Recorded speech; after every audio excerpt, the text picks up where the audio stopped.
Access granted.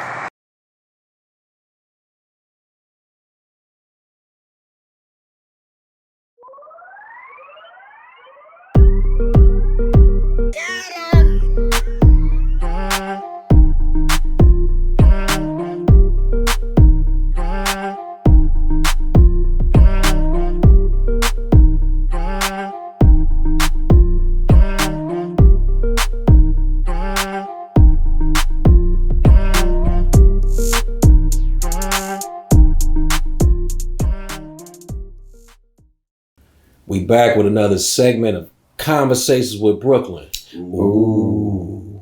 All right. The foolishness. Hey, man, so we still here with Chris Spencer. Mm-hmm. Great guy, great dad, great friend. I want to ask you about, do you have any regrets in life? Quite a few. We'll speak on them. There's a couple of girls I should have... No, not that kind of regret. Okay. Yeah, no. Hi, Vanessa. Hi, Miss Parker. To this day, I wanted to walk on at UCLA basketball. Okay. And I was afraid to get cut. But I was like, why would I be afraid to get cut from UCLA basketball? Right. And because the dudes and I regretted it because for 2 years I didn't do it. And the dudes who walked on and made it, I used to kill them in the Wooden Center. Ouch. And so...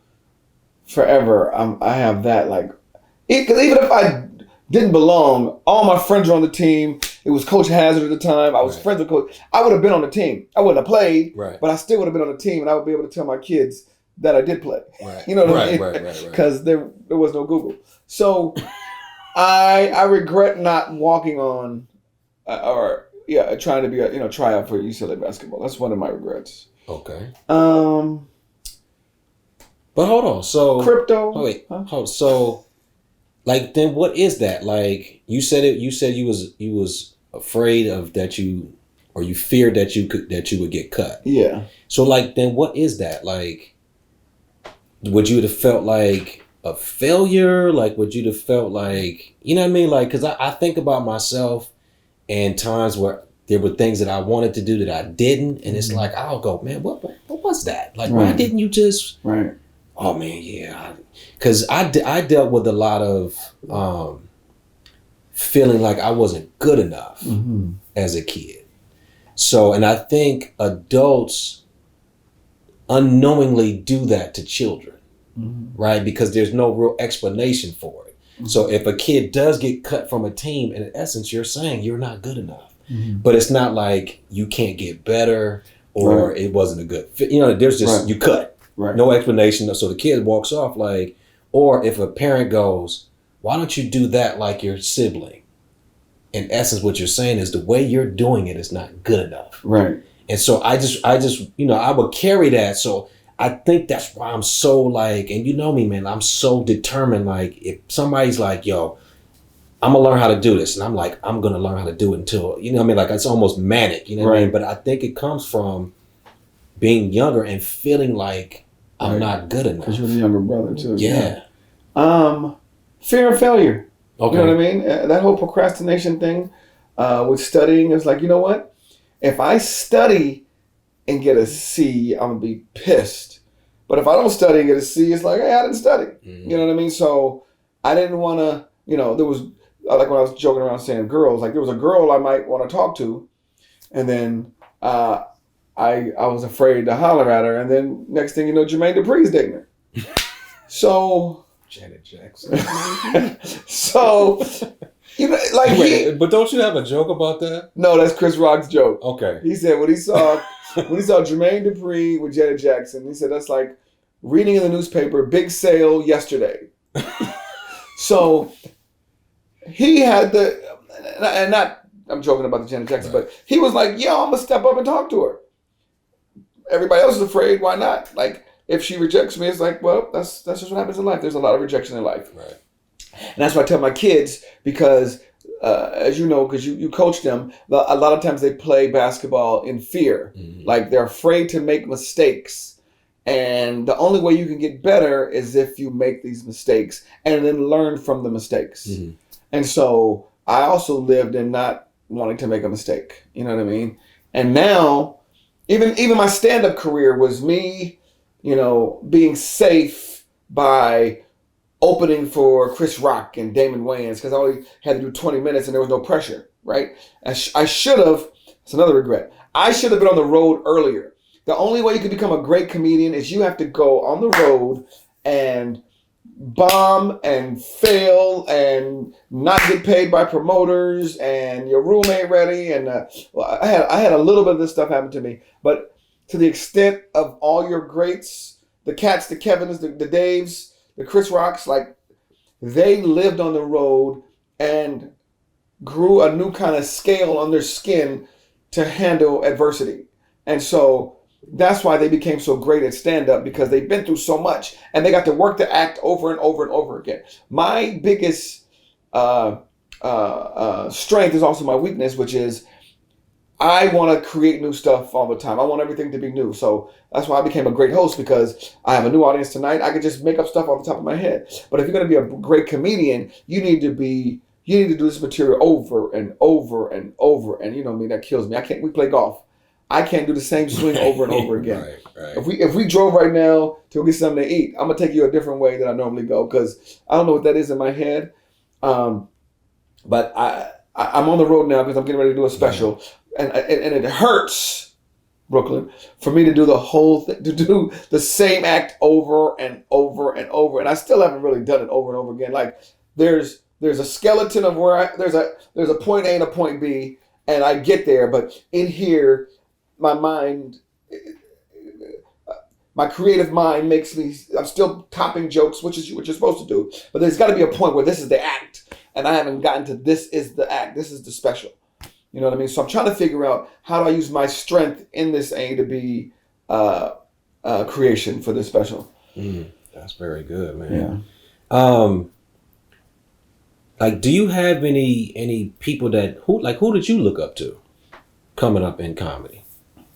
Damon Wayans took me under his wings early. Okay. The whole Wayans family. Like I used to think I was a Wayans. Like I would walk around like this, so people would be like, "Oh, you one of the brothers?" And then Afion took my spot. The Wayans were very instrumental. You know, I did movies with Damon. I did movies with Marlon. I wrote a book with Sean. Keenan, gave me the opportunity to star in Don't Be a Menace.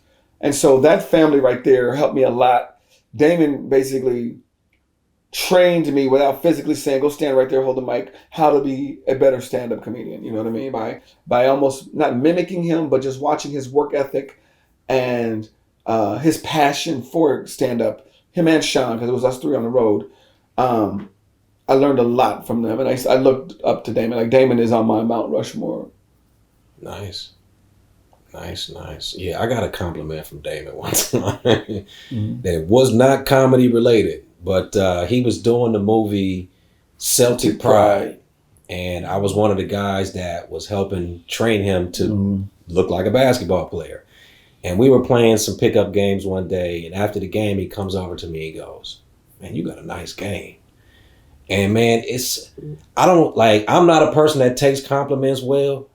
But for whatever reason, the fact that somebody else unrelated to basketball, with my determination, man, it just meant everything that this dude said it. And it was like, and I'm trying to show him how to play basketball. And he was like, "Man, you got a good game." And I was like, "Man, somebody recognized it." You know what I mean? And coming from him, because like you said, dude is incredibly funny, talented guy, just an all around good person. What would you say, if you had some advice for people coming up after us? Like, so I was playing golf one day and I saw this older black couple. And I'm called, I don't drink anymore, but I'm like the emotional drunk, right? And for something about seeing people together in harmony, just, it makes me emotional. So I'm watching this older guy and this, older black couple. And in my mind, I was like, man, ask him something. Right? So he's like, we chit-chatting. This is a guy who don't just go up to people. Yeah, I'm trying to get better at it. But so we chit-chatting, talking about golf, whatever. And he's leaving and I go, "Can I ask you, I need a favor from you?" And he stopped, he looked, he said, "Yeah." And she was like, "Huh?" And I said, what advice would you give somebody that doesn't have as much life experience as you? And I said it like that because I didn't want to call him old. Right. What an old mom. Right. Tell her, yo. So she goes, oh, I thought you was going to ask him about some advice for your golf swing, almost like he's terrible. You know what I mean? And then he stops and he looks at me and he said, patience. He said, man, you got to have patience with people because they're not always going to do things when you need them to. He said, but eventually they come around. You know what I mean? Mm-hmm. And so I'm like, yeah, I struggle with that, right? So he goes, and try to do the right thing. He goes, you know, in life, you're going to come across a lot of situations, a lot of fork in the roads. He said, just try to do the right thing, right? So he's like looking at me like he's trying to think of something else. And he said, yeah, I think that's it. He goes, patience. And he starts to walk away and he looks back and he's like, just try to do the right thing. Right. So I was like, man, so I wish I had, you know, a camera to record the moment, but what is something that you would tell people coming up behind you? Just a life lesson. Well, thanks for telling me that one first, because now I got to try and top it. God, that's a good one.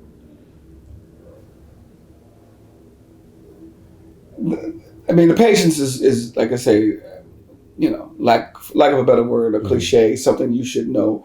But that, what was the second one you said? Always try to do the right thing. We all know when we're about to do wrong. Immediately. Like, you know you shouldn't be at that lady's house. You know you shouldn't be in your mama's purse. You know you shouldn't be dropping that golf ball and pretending like you ain't cheating. We all know. You get a funny feeling. Like, anytime I've almost tried to cheat or bump a ball, I've hit the ball bad. Right? Anytime I've stole some... Let me take it. I have the most immediate karma you've ever seen. One time, I stole $100 bill out of my uncle's wallet. Okay. That afternoon, my friends were playing with a BB gun. They shot our sliding glass door. It cost $101 to fix. $100 because that's what it cost, and then $1 to teach me a lesson. Right. And so I have bad karma, so I try to always do the right thing because I know it's coming back on me. So, and I'm not telling you guys to be good because of what could happen to you for not being good. You just be good because you want to be good. And so I'm going to have to take the old man's number 2, which is just do the right thing. It's a great movie that's on DVD right now. Shout out to Spike. You know, I read something, man, that really resonated with me. And it's basically like the human species is the only species that knows that it's going to die. Hold on a second. I just thought of something. Oh. I do have my own thing. Okay. All right. Here we go. Okay. Forget the old man. Play your game. Right? Many times in life, especially with this social media, you want to be like the people you're seeing right there, right? But you don't look like that person. You're not built like this person.